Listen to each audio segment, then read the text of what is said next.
Good morning, good afternoon, or good evening, depending on where you are in the world, and welcome to today's DevOps.com webinar, brought to you by TechStrong and Tricentis. My name is Cody J. Brown. I'm the host of TechStrong Learning. We have an exciting panel ahead, but first I have a couple of housekeeping notes. First, today's session is being recorded, so if you miss any of our discussion or you'd like to rewatch or share with a friend, the on-demand recording will be made available shortly after we conclude today. If you have any questions for our panel members, we want you to go ahead and send those in using the Q&A tab, which can be found on the right side of your screen. And for any other general comments, or you just want to let us know from where you're tuning in, go ahead and use the chat tab. Finally, at the conclusion of today's webinar, we will have a drawing for 4 $25 Amazon gift cards, so stick around. So our topic today is can automation and AI ML solve our DevOps hiring problems? And to introduce our panel today, I'll turn the floor over to Alan Schimmel to introduce the rest of our panel. Hey, thanks very much, Cody. Welcome, everyone. Welcome to our panel. Excuse me. As Cody mentioned, today's webinar is sponsored by our good friends at Tricentis, but this is a special webinar. It's not our usual sort of TechStrong webinar.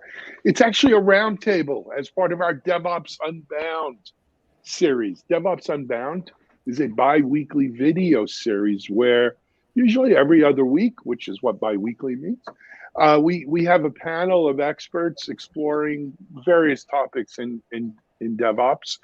That panel is pre-recorded and we do stream it on TechStrong TV and through our TechStrong TV network. About once a month, though, or once every 6 weeks, we do a live version of DevOps Unbound. We do a live roundtable version, and this is one of those right here, where we do have a great panel, and we actually have an excellent panel today. But the real stars of today's show are you, folks out in the audience. We appreciate you checking in. I always loved seeing the people check in from all over the world. I see Heidelberg, Germany. I saw Paris earlier, Boston. Thank you all for joining in. You get to sort of can drive the discussion today, you meaning our audience. You can put it in the public chat, which of course is open to everyone, and everyone may answer either via chat or the panel may run with it. If you have a question specifically that you'd like to see the panel address, though, next to where it says chat, you'll see Q&A. If you put your comment, question in Q&A, I will try to grab it from there and bring it up to the whole panel for a panel-wide discussion. Sometimes we get a lot of side discussions going on in the public chat, where in QA we are more focused on panel-wide. If I didn't mention, I apologize, but DevOps Unbound is sponsored by our good friends at Tricentis. So we thank them very much for that. And always great to work with them. Now, let's get busy. Let me introduce you to our great panel today. I want to first introduce you to really the person who sparked this conversation, and that's Tyler Jewell. Tyler, welcome to DevOps Unbound Live Roundtable. Good morning, Alan. Thanks for having me. Great. Why don't you just, if you don't mind, take a little bit of time, give the audience a sense of your background? Sure. I'm currently a partner at Dell Tech Capital, which is the VC arm of Dell Technologies. We invest about $300 million each year in a range of enterprise companies and have a pretty large portfolio of DevOps-related companies. Previously, I spent 25 years as a product operator at companies like Red Hat, Oracle, MySQL, BEA, and was also a CEO 3 different times. 2 companies that I started, those 2 exited, and a third company, WSO2, which is approaching $100 million in profitable. And then I also publish a landscape. I call it the developer-led landscape, and it has a database of 1,200 companies in the DevOps realm, and it's available online. Excellent. Love it. And you should check out, if you're interested in the DevOps space, as a potential investor, entrepreneur, just curious, do go check out Tyler's online database there. It's pretty cool stuff. Next, let me introduce you to not a frequent, but a regular participant in a lot of our discussions here. She's Charity Majors. Hey, Charity, how are you? Hi, it's very early for me. It's 8 a.m. here. Yep. My name is Charity. I'm the co-founder and CTO of Honeycomb.io, the original observability company, and co-author of Observability Engineering with Liz Pong Jones, which we just finished. We just shipped it off to O'Reilly, all the final edits yesterday. So Congratulations. When will that be available?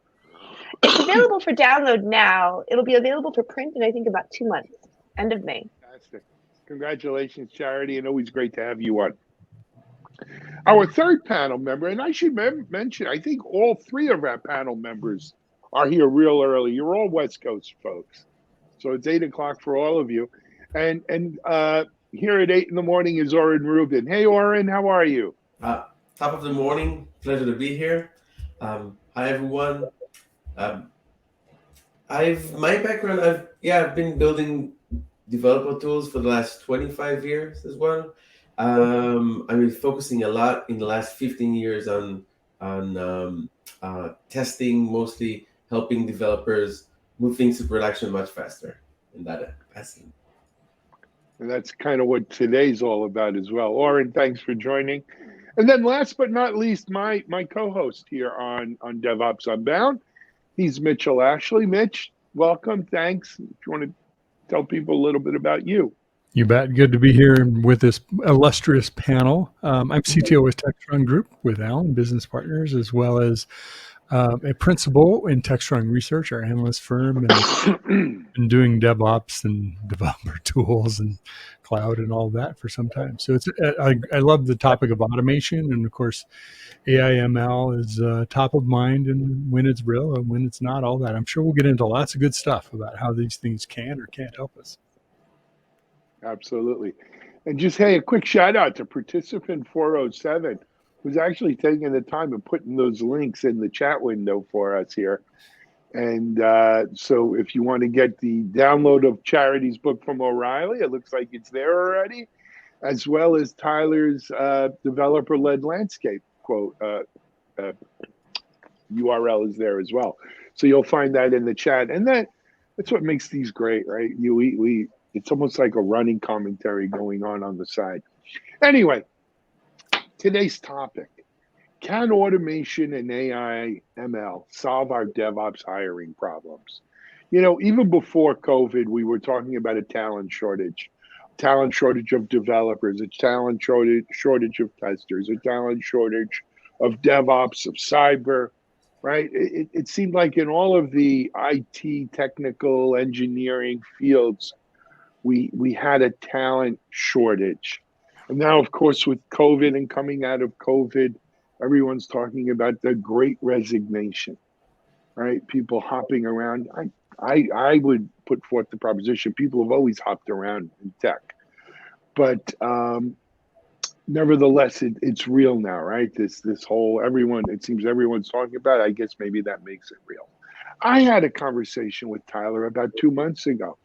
And Tyler's research has some findings that many of you may find counterintuitive or hard to believe, that the amount of developers, the amount of engineers, right, doing IT software in the world has not appreciably grown in the last decade, right? The population of software engineers is relatively stable.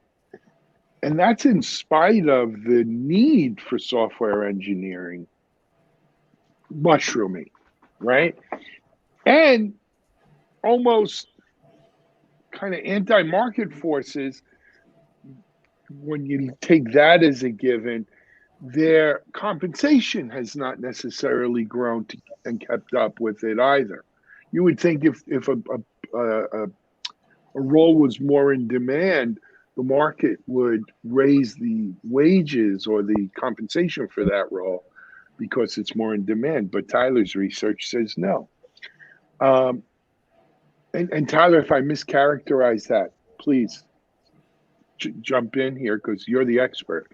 So how do we solve this? Well, some people are saying, look, we need AI and ML to kind of fight our way out of this. That's the only solution that's going to help address this shortage. We need to automate more, which really goes to the core of DevOps, right? We need to automate more. In order to automate more, we need to make better use of AI, ML type of solutions to automate more, to leverage the existing humans we have and allow machines and so Yeah, forth it's to do always more. about wanting to do more with less, right? You're always like, you can't even keep up even within an individual organization. You know, if you're keeping up linearly with the amount of stuff that you have to do, like you can't actually hire yourself out of that hole. In fact, I think what a lot of teams right now are trying to do is they're trying to hire themselves out of the fact that they have too much work to do, which really it almost never works, right? If you're in a hole and you're like, okay, give me more people to be in this hole with me, like, it doesn't work. Like, you want to give more people to the teams where the managers know how to say no, where they know how to right size their work, where they know how to push back, where they know how to, like, you know, you don't typically increase your output as an engineering organization by adding more engineers or by, you know, the force multiplier in there is usually, it starts at, you know, the delivery process, making that really tight, making those feedback loops really well optimized, making it so that you can do a lot more with fewer people. And like, the question of can we automate our way out of this crisis just kind of fundamentally bugs me, because I've never seen that work. As soon as you have an automated thing, now you need people to own that automated thing, and it's probably a lot more complex and challenging than it was to begin with. I mean, it's not that automation doesn't work. Obviously, automation works, but, you know, and Oren, I know you can speak to this, but like, I do see, like, we need to do fewer and fewer things, but they need to be at a higher and higher level, right? As engineers, like, I was brought up in ops, you know, and I'd be taking a taxi to the colo to flip the switch in the MySQL primary in the middle of the night, right? I don't need to do that anymore. It's been, you know, AWS is all the ops people now. I think there's a real role for testing and, you know, other low-level stuff, but you can't really replace the human direction when the person who's sitting at the top trying to fit it into a cohesive story and trying to build something great out of the building blocks. So let me just characterize what I'm hearing from you, though. We can't hire our way out of it, and that automation stuff never works. So are we just screwed, Tyler? No. Oh, okay, Charity. No, we're not screwed. Good. Sorry, no. I'll let someone else answer. No. We're definitely not screwed, right? You know, it's such a fascinating topic, and this is probably going to be the next kind of, you know, 40-page installment of the dev landscape. Is, you know, why has there not been more entrance into our industry? Why is the wage growth not appreciated significantly beyond where inflation is, despite all the hype that goes into it? And, you know, and one of the factors here is complexity. And that while on many different fronts, it is a lot easier to do hard things, you know, that there are things that were hard, it's now pretty easy to do. A lot of the stuff in and around the construction of software has become more complex. So the paradigms that we embrace, the nature of the processes, the way that we communicate to each other. Here's a superficial but a very interesting metric, which is the number of companies in my database, and I've been collecting it for 13 years now. There are 4 times as many companies in the database than there were a decade ago, right? So you've got tool fragmentation, you've got vendor choice, you've got a lot of technology introduction here. All this adds to a complexity burden. And then you layer on the fact that the pace of change has been increasing. And there is, unfortunately, this feeling that many people who come into our industry have that it's just not sustainable. I cannot keep up with the pace of change. I cannot keep up with the education. I cannot understand all the technology that's there. And as a result, they lose the enjoyment, the joy and the satisfaction out of it. And so to answer your question, is there a way out of this? Yeah, there absolutely is a way out of this. I think it has to start by people recognizing that maybe some of the paradigms and principles that we've embraced as the de facto standard over the past 20 years, such as distributed version control and agile, may not be the healthiest in terms of how do you do things sustainably. And then once you kind of, grasp around some of those concepts that's there, then you can have a dialogue on the different things that are available to make it a little bit better on that front. That's an interesting theory. I would love to hear more about that. Like distributed version control in particular, like how does that contribute to something not being sustainable? More about that. So, too. yeah, a little bit of a controversial thing. So both agile and distributed version control solved really fundamental problems and broke down a lot of gates that inherently were in our industry 20 years ago. But they introduced new problems that were there. In the case of distributed version control, ultimately what it enabled was a new form of collaboration. I mean, so we have a much higher degree of collaboration between different entities, and that was adamantly needed. In the case of agile broke down, basically eliminated in many ways low quality software by encouraging groups to have tight iterative feedback loops, and that as you can get inputs on a more iterative and continual basis, then as a group you can react better. In the case of both of those, when you take them to their infinite conclusion, which we've tried to optimize, you end up having to communicate with way too many or collaborate with probably a larger group of parties that is not sustainable. And in the case of agile, if you take it to its continual evolution, if you're doing continuous deployment, you are overwhelmed with the amount of feedback that's coming in, and then the pace of change is too fast and it becomes almost unsustainable. And so there is a point where these paradigms start to break down, and then ultimately there's new forms of complexity that's introduced that weigh on the group overall on that. And so of course I'm academic in an academic sense, not so much in a practical sense. I've never seen a team get burned out from shipping too much, like full stop. I've seen them get burned out from not being able to ship enough. And I've seen them get burned out by, people leading them to work like 16 hours a day, which is just not possible as a software engineer. But like the idea that this seems very counterintuitive to me. Let me try to see if I understood what you're saying. I think I understand what you're saying, and I'll try to complete why is that. I think a lot of changes that happen in the industry, things like if left, for example, developers are now in charge of quality, some things that 15 years ago wasn't the case. Now when you want to have, if you all started from being agile, rapid delivery, but that means that the developers needs to make sure that they own quality. So now they're bombarded also with something that they're making a small change of code. Something doesn't work. They need to know why is it. It could be related to so many things that are not theirs. So they're out.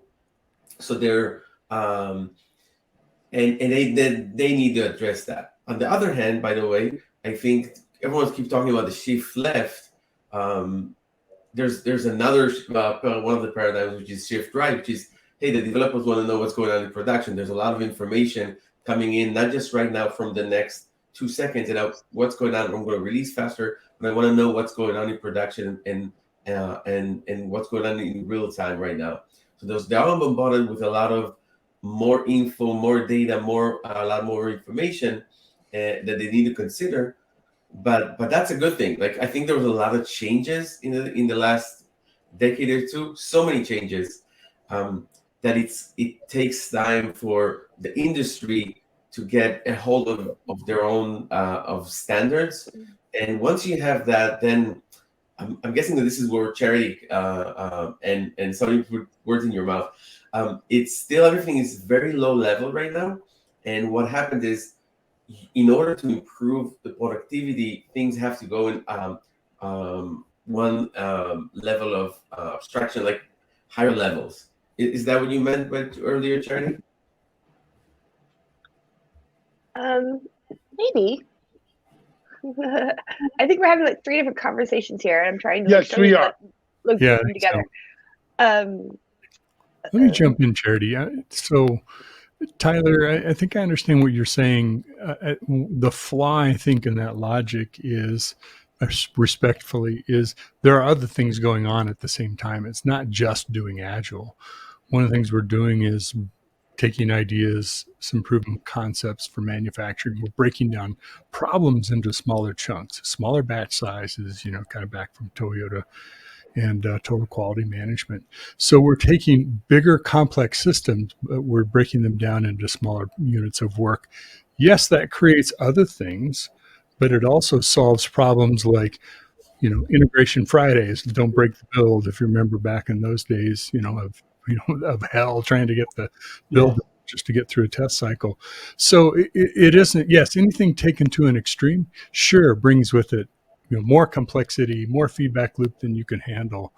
But I don't think we're doing that. So I respectfully think you're wrong.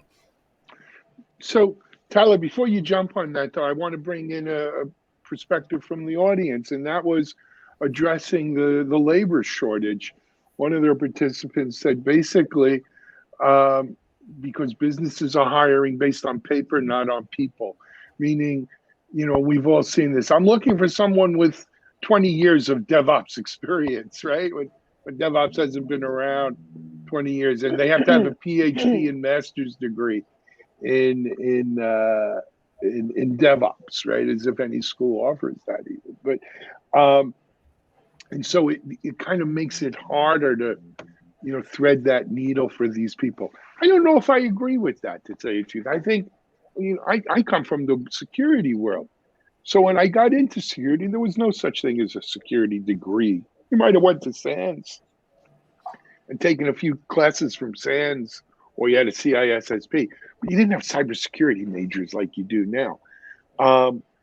And those people, though they may be short on experience coming out of school, are getting some good training. Yeah, I mean, there's Charity? an angle, I kind of worry about the professionalization of engineering, all the certifications and like for DevOps in particular, like most of the best, ops, systems people I knew were like English major dropouts or like music majors like me, just kind of people who are good at fixing things, who are curious and diligent, but we didn't have like, all the background and all the formal, algorithms and data structures, which is fine because engineering, software engineering is so much of it's a discipline that you learn. It's an apprenticeship discipline, it's one where you learn from each other. Kind of back to the point someone was making earlier, you can't just I think it was Tyler who was saying you can't just graduate from college, learn a skill set, and then apply those skills for the rest of your career. You're constantly having to, learn different frameworks, learn different ways of problem solving, learn different things from each other. And that works really well for some people and really less well for, I think, most people. I think most people find it difficult to have that hunger to learn. I don't know if I'm generalizing grossly, but I think that you're right that the pace of change in software is challenging for a lot of people who, might want to take, 5 or 10 years to get married, have kids, and have work be kind of on that level of learning. It's hard to sustain that level of learning, over a 30-year career. Yeah, it's not that the pace of learning is a turnoff, but it's sustaining it. I think and finding balance with that is a very big challenge for people. Yeah, and I do worry that as we start, adding all of these, now you must have a 4-year degree and all this stuff. Like, I don't think I ever could have gotten into tech with my credentials, such as they were. I feel like I wish that we were making it easier for more people to get into computers, not harder. It's interesting. I was at a junior achievement office yesterday down here in South Florida. It was the Wayne Huizenga family donated. It's called Junior Achievement World. This was amazing. It was an amazing thing. But I was talking to the lady. What are the 2 biggest asks of kids in high school today when you ask them what jobs they want to be, where they want to be? Well, number 1, they want to be a social media influencer, whatever that means, right? And that they all want to be influencers. But number 2, they all want to work in tech. Okay. They all want to work in tech. The problem is there's working in tech and there's working in tech, right? Does working in tech mean being an engineer, doing the work you need to do to be a good ops person, to be a good DevOps, to be a good coder? And Tyler, I'd ask you to clarify, has the amount of software engineers stayed constant, or has it just not grown to keep pace with the amount of software we're turning out? It has grown, right? Every year right now in the I think it's across Europe and in the United States, between boot camps and degree programs, there's about 250,000 graduates. So that's definitely growing faster than the pace of population. It's not growing faster than the demand for software services. Like if we could measure output, if there was a GDP for software created, that has grown appreciably larger than the number of engineers. So on that level, the output per engineer on a global basis has probably tripled or quadrupled over the past 20 years. A lot of that thanks because of the paradigm shifts that we've gone through, and then the wonderful vendors that have emerged. There's 1,200 vendors now when it used to be only a couple hundred vendors, right? So these vendors are obviously filling in a lot of the gaps that's there.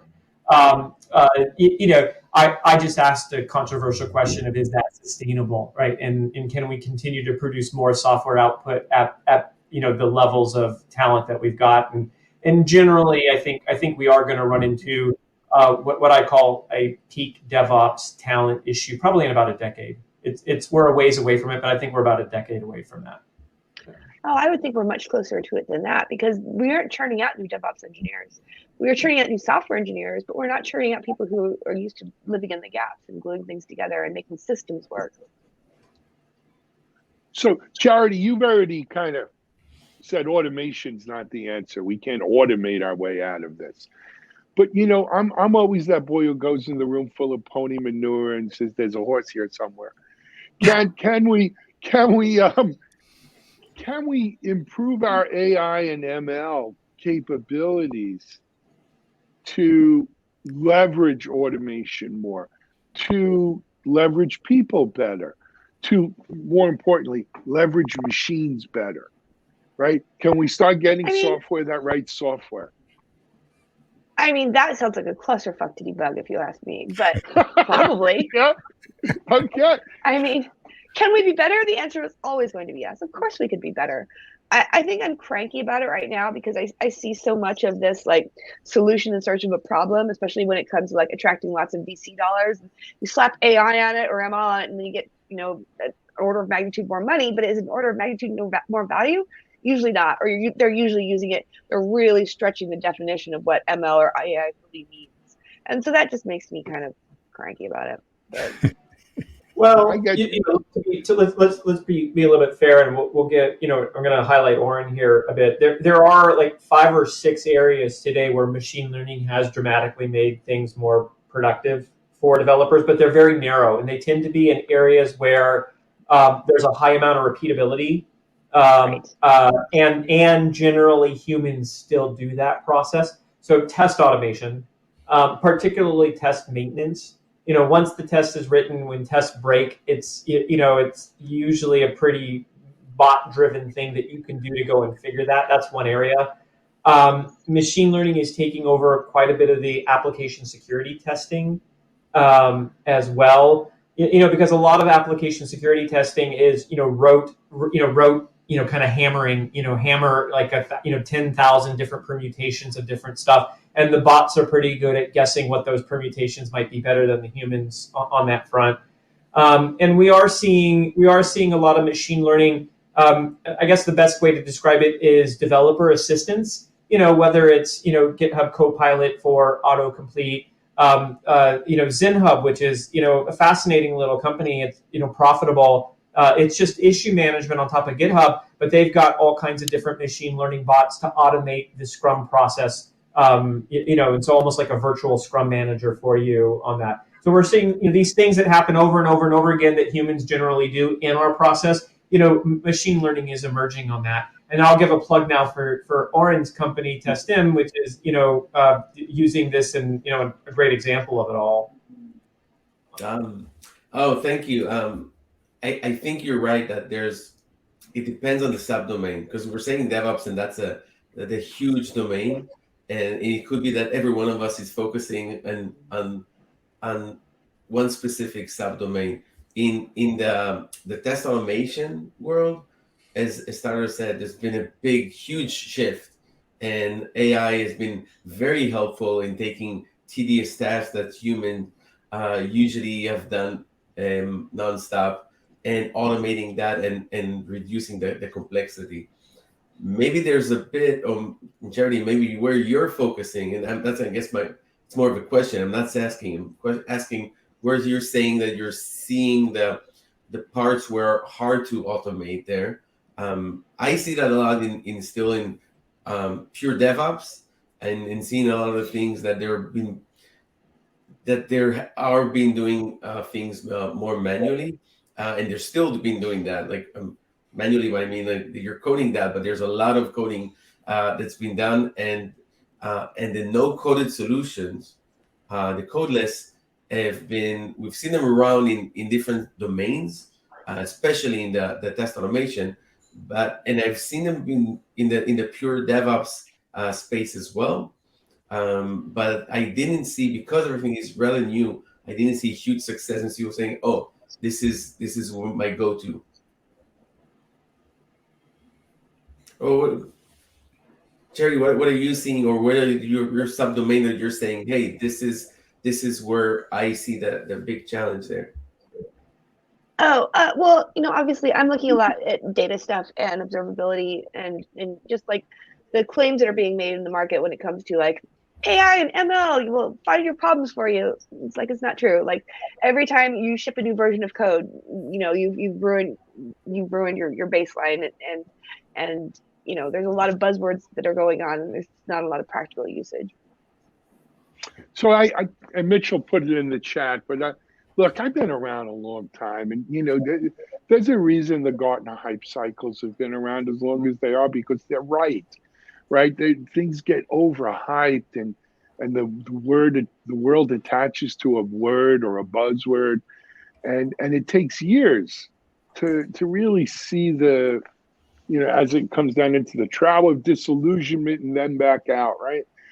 I think, unfortunately, AI, more than ML, AI, it suffered greatly from this, right? People had visions of Steven Spielberg's little boy in the movie, as AI. And we haven't seen a lot of pure kind of AI helping out here. Tyler, in my mind, AI and ML is really a catalyst for better, more automation, right? Is there another role there that it plays? Well, I think that to make the distinction what's the difference between automation and ML AI, I think we're in an era today of significant automation and industrialization of the software process, right? And so, what constitutes automation is the ability to script some, if you will, process into something that's repeatable and executed by machines. And we have many different forms of that today. I mean, you could argue that a low code, no code system is a form of automation. There's obviously a lot of workflows. There's all kinds of tool sets.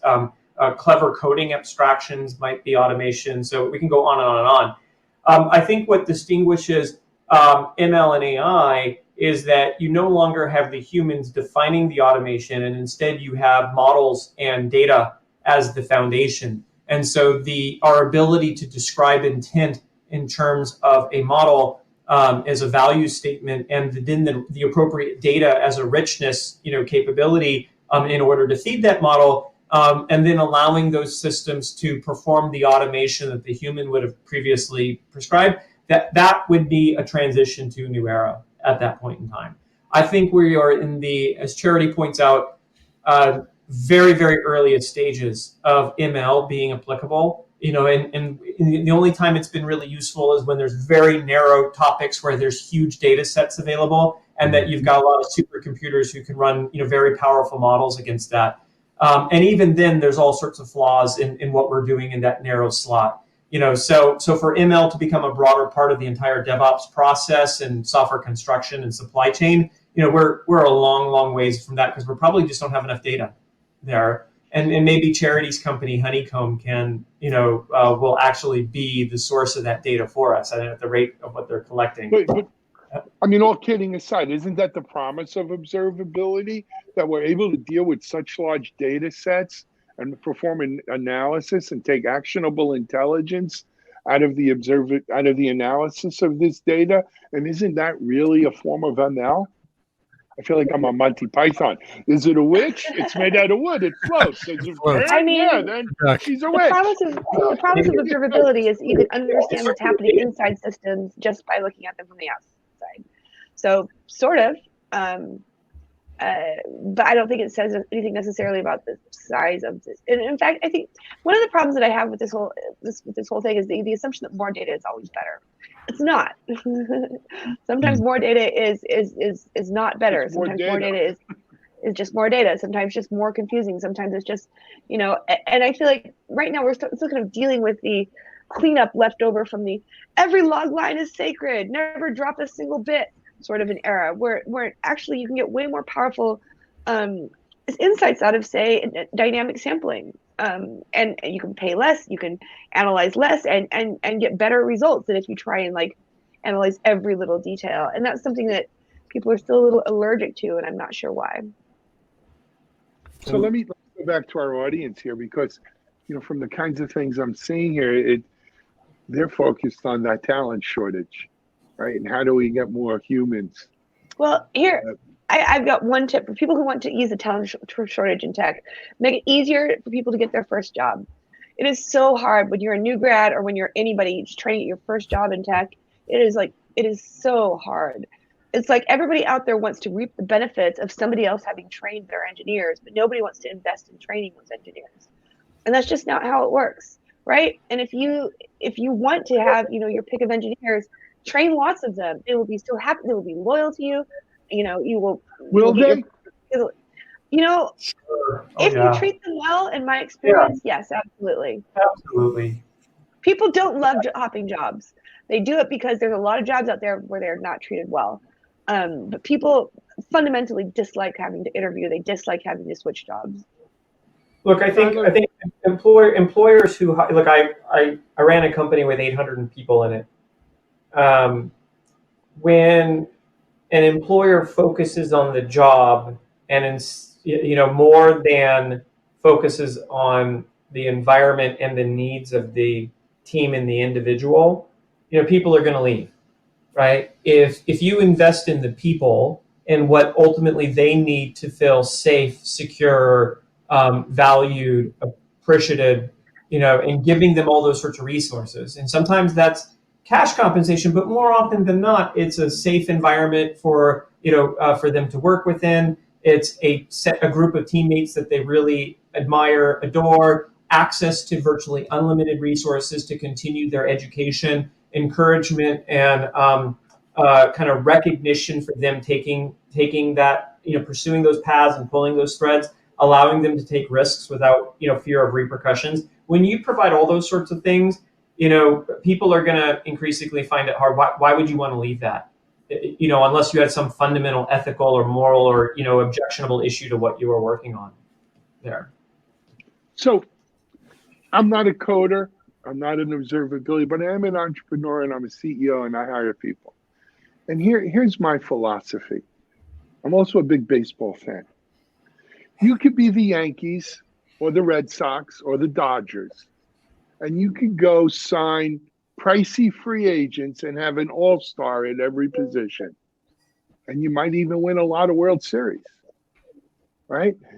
But what happens is you're in not a death spiral, you're in an up spiral where you are always going to need to pay top dollar to keep those A players happy, because those A players tend to be more compensation focused, right? They want to make time. They want all the things you're talking about, Tyler: great environment, unlimited resources, great team to work on, but they're also very compensation focused. That's not my experience at all. No? No. Mine is, because I would rather hire people who are out of school, who may not have that well-defined, polished skill set yet, but they're good people with good basic skills. Well, maybe this comes down to how do you define A people? Because in my experience, like we don't negotiate with salary wise. We have brackets, we have levels, and et cetera, and we tell everybody up front, like we don't negotiate.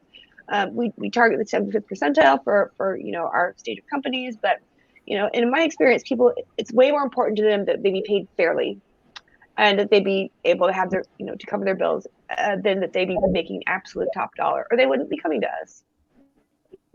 Fair. And I would say we're probably in the same boat, right? We pay people fairly, a good wage, good benefits, all of that. Not necessarily to be competitive. I just think it's the right thing to do. But I have friends who work for who are, C-level at large companies who are paying what I consider ridiculous money, right? For some really, Well, there are some companies coders. where you have to bribe them to stay. Yeah. Get them to come. I think the other element is people, while they own their own careers, they want to know that the people they work for are willing to invest in them. And there's always been this sort of dilemma of, I don't want to send people to training or invest in their growth because they might leave. They're going to leave. Everybody's going to leave a job. We're not going to unless they die in their chair at that job. We're all going to leave our jobs, right? And I think it's you're kind of sending people out into the world, and as you develop them in their careers, and they're either going to come back or they're going to talk favorably about you. It's going to help build the reputation of your company as a company who cares about people. And we've gone so far into the dark side if it's only about the money and not about people or customers.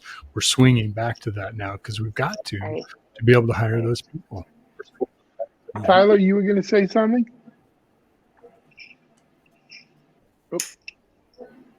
I was going to say, I think that employers, I think we've talked about what great things that employers need to focus on here.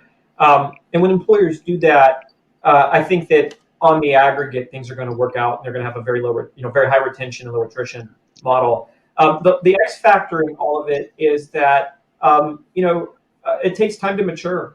And for what it's worth, I think it takes us longer to mature now than it did, 30 years ago on that front. And so, people in the first 10 or 15 years of their career, they may not really know what it is that brings them peace and joy and happiness in what they're trying to pursue in their career. And so they themselves go through a little bit of volatility on that front.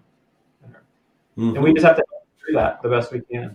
Warren, we need to hear from you. Jump in. I completely agree. That's the problem. At least on that front, people want to have.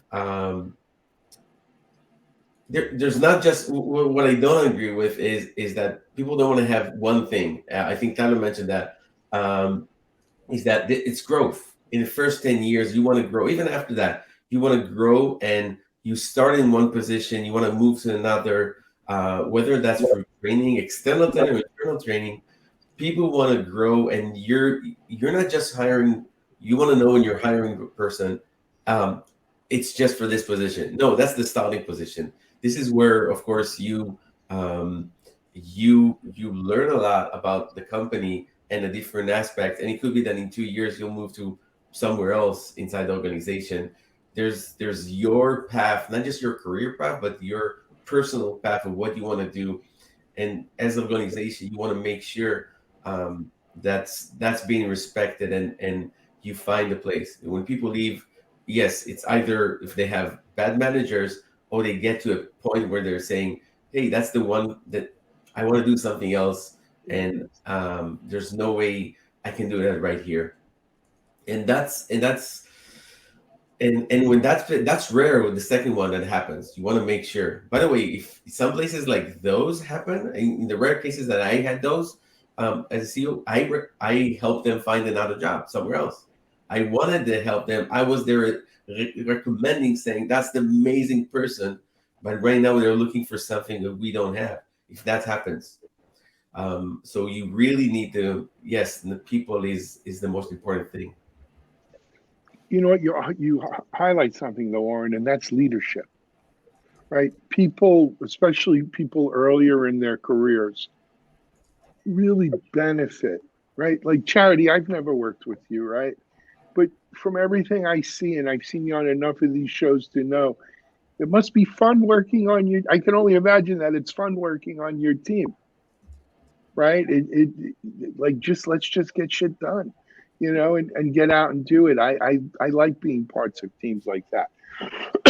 I think leadership and the kind of leadership you have helps an awful lot in dealing with these, talent shortage, you want to call it DevOps hiring problems or what have you.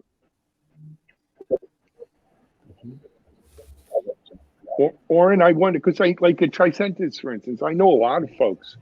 Grigori, right? It comes to mind at Tricentis. Seems like a great person people want to work for. Mm-hmm. Tricentis, just a quick word about Tricentis. They're doing an amazing job. By the way, Testim recently joined, was acquired by Tricentis, and one of the first things that you do, that you care about, the one thing is making sure, checking who's the leaders in that company, how do they convey all the things that you just said. Do they give you the responsibility that you're looking for in the transition in the next step? And those are super, super important. You have to have those along your career path where you want to focus on exciting and building new things that's never been done before. I think everyone's are good people that want to do great for humanity and shortening the things that people are the tedious tasks that everyone has.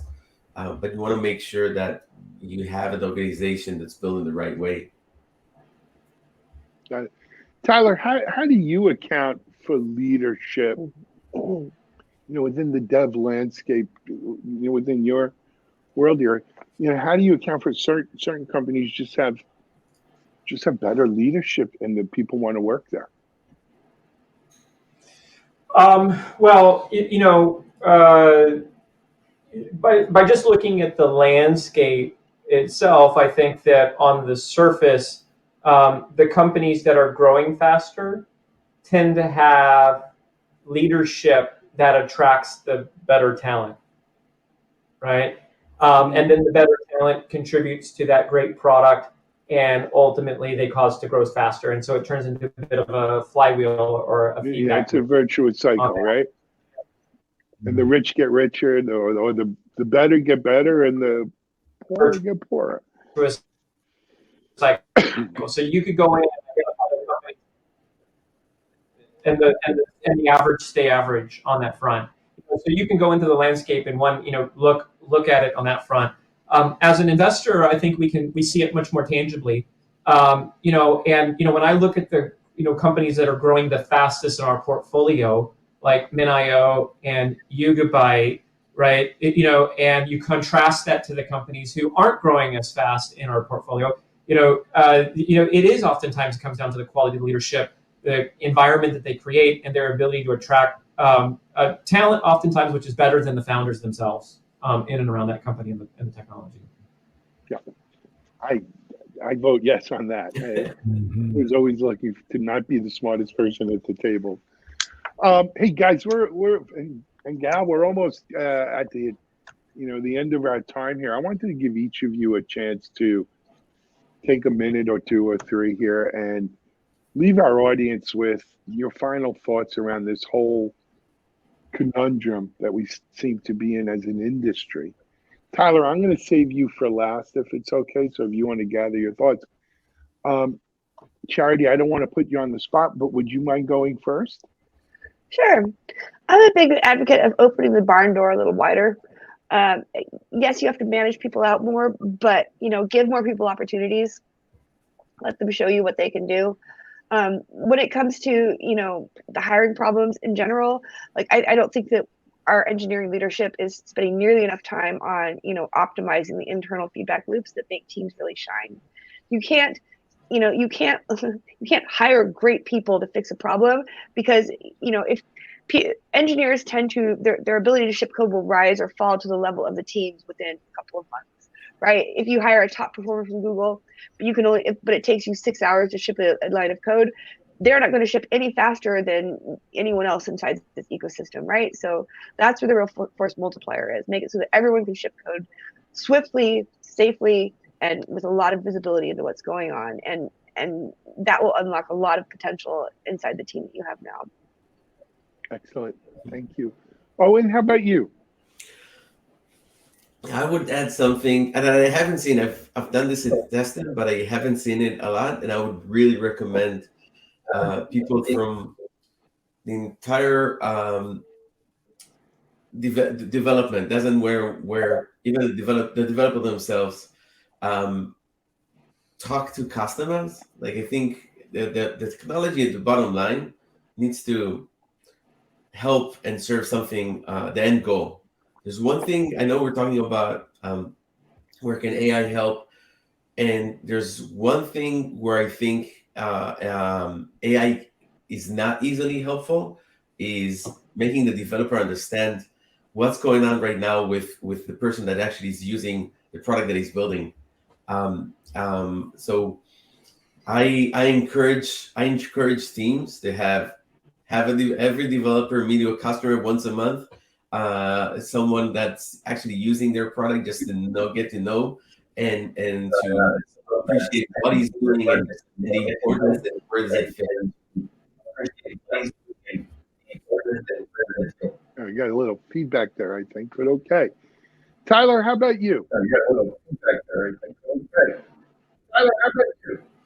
Hey, look, as long as the demand for software is outstripping our ability to deliver it, which has been kind of the case for 30 years now, I think there's going to be a lot of amazing opportunities, for individuals to innovate, for vendors to provide new ways of for us to deliver, construct and deliver and maintain these software systems. And generally, I'm hopeful that we'll increasingly see machines who can comprehend the complexity of these systems better than humans can in many ways, become an increasingly larger part of our life. And if you happen to be listening out there and you're an entrepreneur who's thinking about doing something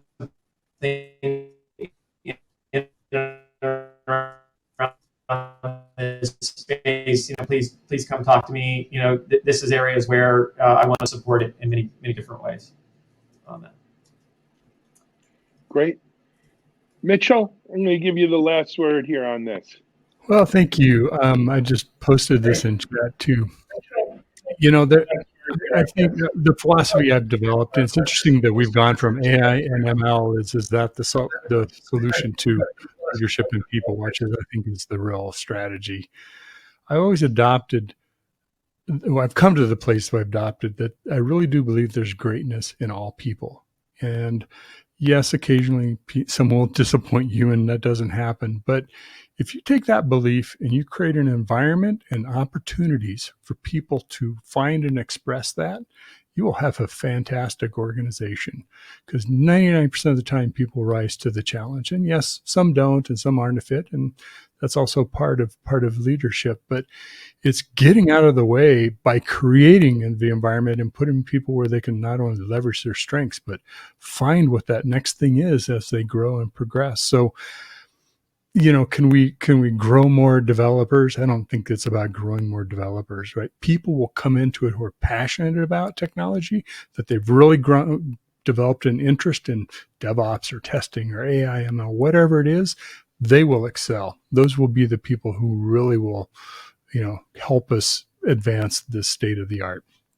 That's where I am.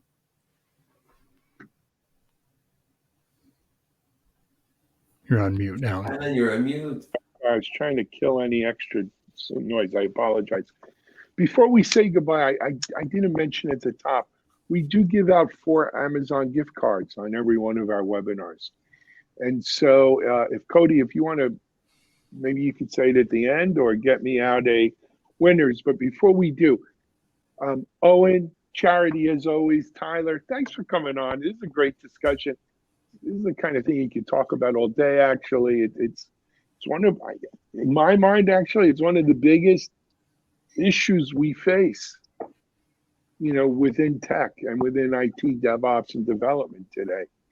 So thanks for everyone for attending. Cody, if you want to announce the 4 winners, and we'll wrap up. Sure thing. So this is for four $25 Amazon gift cards. Our first winner is Pramod B. Our second winner is Arlene M. Our third winner is Gerald W. And our fourth and final winner is John M. So congratulations. Keep an eye on your inbox to claim your gift card. And if you don't see that email, just check your spam folder. Absolutely. Thanks, Cody. Hey, everyone. Thanks. Excuse me. Again, special thanks to Tricentis, the sponsors for DevOps Unbound. Join us on our next DevOps Unbound on TechStrong TV, and we'll be back on another live roundtable in about a month. Until then, though, be well. Charity, it's our pleasure to have you, man. What are you, crazy? We love having you on here. Tyler, great having you on. Owen, we hope to see you back again as well soon. Good luck, everyone. This is Alan Schimmel. We're out. Bye, everyone.